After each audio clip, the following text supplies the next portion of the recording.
You have done an absolutely a large number of shoots, more than the average person that comes in to see me. Oops, let's keep the camera straight, Amanda. I didn't cut you off at least. But one thing that I've noticed that's come out of you, unprompted and everything, is you love working with me the most. And what I'm most excited about this time, because when I've worked with you in the past, you've been pretty confident in yourself. And I've known how confident you've felt. And this time around, leading up to things, I know you've been a little back and forth a little bit more. There's been some changes and stuff. And, you know, I think a lot of us can relate to how that feels. And I think that's really exciting for me because I get to showcase even more about what this experience is about. And just even the stuff that I've experienced in myself in photos where I wouldn't have normally in the past with my programming and beliefs been like, hot damn. And then, like, I get to give this experience to you right now. So, why don't you talk to me a little bit about how you've been feeling with all of that? What's come up with you leading up to the session? Just thoughts, the good, bad, the ugly. All right. Well, in the past, we've done shoots together, and I was heavily into yoga. I had my body in the best shape it's ever been in my entire life. And I, like you said, felt very confident coming to shoots. Since then, my best friend passed away, my marriage ended. I had some major health concerns and I ended up having to take prednisone for 5 months. So, if anybody's ever had prednisone, you'll know that you gain weight no matter what you do. And I couldn't work out the way I was. So I'm feeling a lot softer. I'm feeling a lot less chiseled. So there's definitely some feelings of, is this gonna look good, or am I gonna feel bad about myself once I see what I look like on camera? Because the camera can make things better or worse depending on the photographer. So I trust you. I love that point that you said that because I hate saying it out loud, but it's so true because I've heard the stories. Even when I was at my peak for my fitness level, I was doing TFPs, time for print modeling for photographers that wanted to try new things. And I had basically a six pack, chiseled arms, etc. And some of the photographers would still make me look 4 or 5 months pregnant. I was like, how are you even doing that? There's nothing there to, right? So Yeah. there was definitely some shoots that I came out of and I was like, okay, I know It because I've makes you had, second guess yeah, yourself. and I know because I've had shoots with you. Like, I think you were one of my first. I was like, that's not how I actually look. You just don't have your angles right. You don't know how to pose people. And that's a big thing, too. I've had photographers who wanted to start doing boudoir.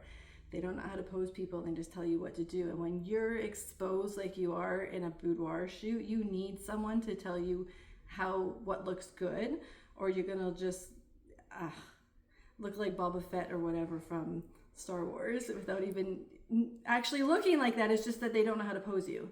And I think that's one of the things that people surprise the most because even me as the photographer and doing this so much, I get in front of the camera and I'm like, okay, tell me what to do now Yeah. because I can't see the other side of the camera. I can't see the angle you're sitting at. I can't see how the light is falling on me, any of it. Like I Yeah. need some instructions and being told what to do. So being told to sit down and look sexy, you're just like, what the hell do And you you're mean feeling by very that? exposed too. So Yeah. that's the other thing you've always done for me is you've always like you're very girl powered. Let's do this empowerment. You'll flip the camera around and be like, "Oh my god, check this out! It's so good." Whereas I've literally had photographers who said nothing the entire shoot, and it's so awkward, Oh my gosh. Yeah. I can only imagine. especially when they're male photographers and they do not talk. So that's really weird.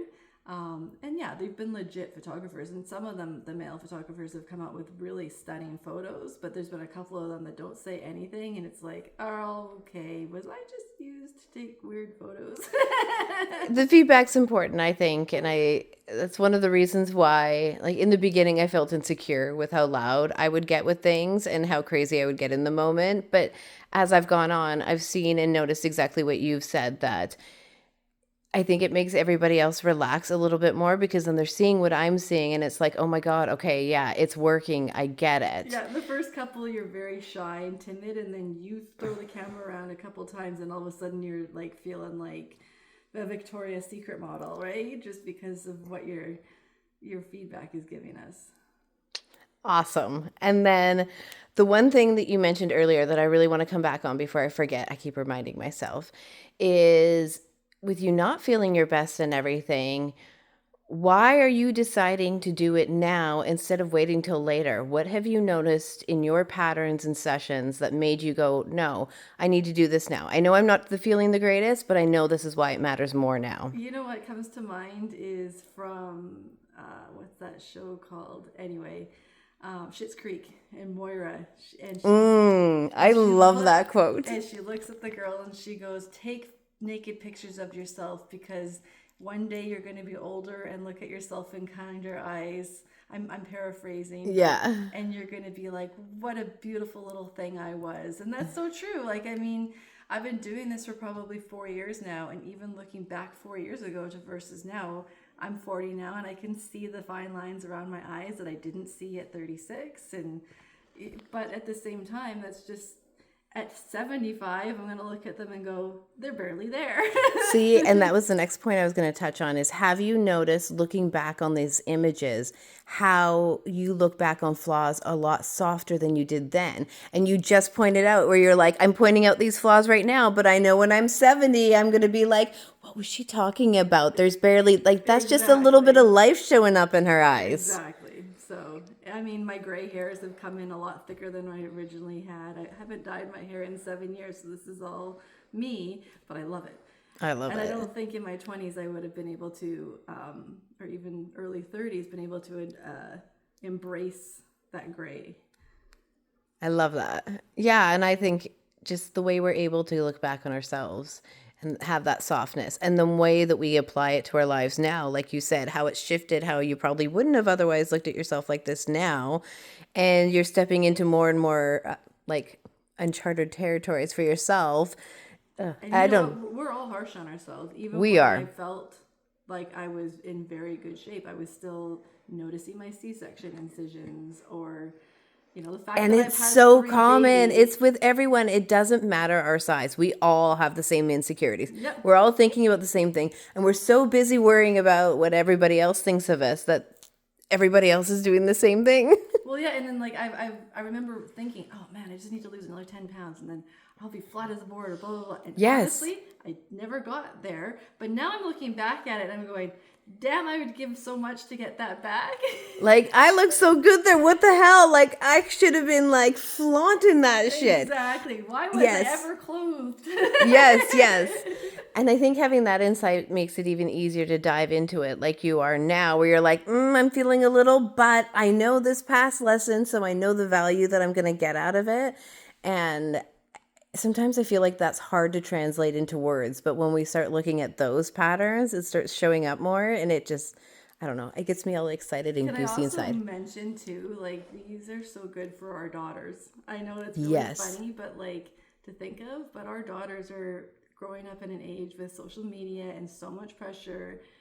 And Yeah. you know, they look at their moms and they're a little soft. Well, what do we girlish. remember about our moms? Exactly, right? And we have the fine lines and all those things, and you know, these kids are going to see those things and get really anxious about them or whatever. But if they can see that, you know, mom had some fun shoots done, growing old doesn't have to be scary. Yeah, and just how we feel about ourselves when we show up. Like I remember, I think a lot of us can remember moms, working out because they're trying to lose weight, not because they're trying to, get healthier or improve their cardiovascular so they can chase the kids or whatever. But it was more fixated on an image that we were well aware of, right? Yep. Whereas just shifting that focus, even our own personal focus on why we're doing things, if we choose to do anything like that, being cognitive of that impact. And we don't think that a boudoir session with our kids, like, why would they get out of that? Why would they see any of those photos? And they don't have to see the photos to see the impact that it has on their parent and how they show up and who they become because they were able to witness themselves. And you know what? I was mentioning daughters, but you have to think of the sons too. If they can see that, normalized normal bodies, don't make these extremely high standards for who you're looking for, because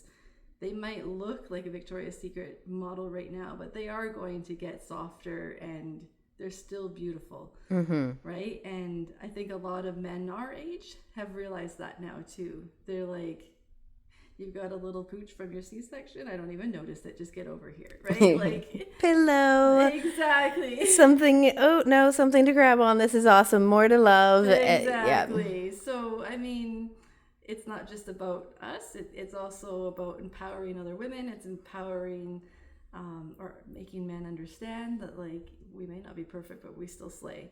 So, Love that. Awesome. Thank you.